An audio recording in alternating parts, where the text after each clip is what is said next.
আজ আমিনার ঘরে, আজ আমিনার কোলে ঘর পরের বেলারে।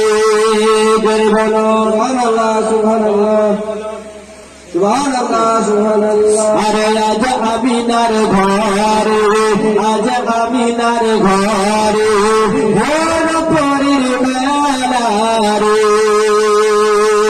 আরে দূরের বেলায় বলে না নবী, জোরে বলে সুবহানাল্লাহ। আরে দূরের বেলায় বলে না নবী, দূরের বেলায় বলে না নবী, বলে না নবী, দূরের বেলায় বলে না নবী, নবী সাল্লাল্লাহু আলাইহি।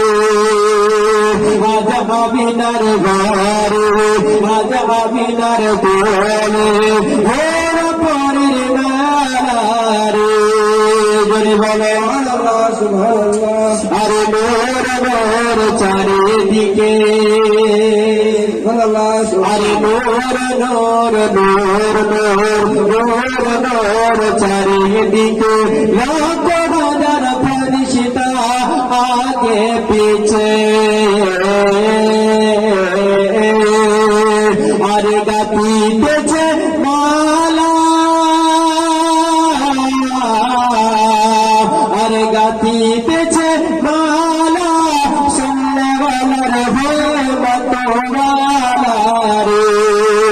আজ আমিনার কোলে, আজ আমিনার ঘরে ঘর পরের বেলারে। আজকে নবী মুস্তাফাকে কোলের উপর তুলে নিলেন, আজকে মায়া মেলা নবী মুস্তাফাকে কোলের উপর তুলে নেওয়ার পরে আজকে মা আমিনা রাদিয়াল্লাহু তাআলা আনহা আবার নবী মুস্তাফার চোখের পানিটা মুছে যাওয়ার পরে আবার নবী মুস্তাফাকে বুকের সঙ্গে জড়িয়ে ধরে আবার নবী মুস্তাফার আজকে চেহারায় যেন চুম্বন করলেন। বলুন সুবহানাল্লাহ। নবী মুস্তাফার চেহারায় চুম্বন করার পরে নবী মুস্তাফাকে বুকের সঙ্গে জড়িয়ে ধরলেন। ধরে বললেন সুবহানাল্লাহ, সুবহানাল্লাহ।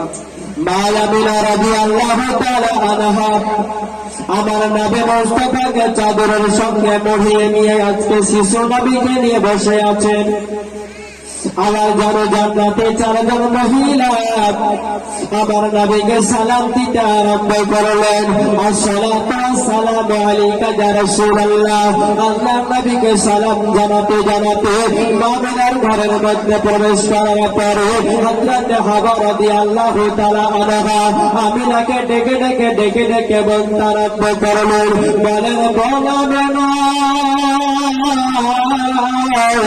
আল্লাহ তাআলা তোমাকে একটা সন্তান দিয়েছে বাবা। যখন থেকে তোমার সন্তান দুনিয়ার জমিনে ভূমিষ্ঠ হয়ে গেছে তখন থেকে দুনিয়া যেন নূরের আলোয় আলোকিত হয়ে গেছে। বলো সুবহানাল্লাহ, সুবহানাল্লাহ। হযরত হাওয়া রাদিয়াল্লাহু তাআলা আনহা আজকে আমিনা রাদিয়াল্লাহু তাআলা আনহাকে বলতে আরম্ভ করলেন, আমিনা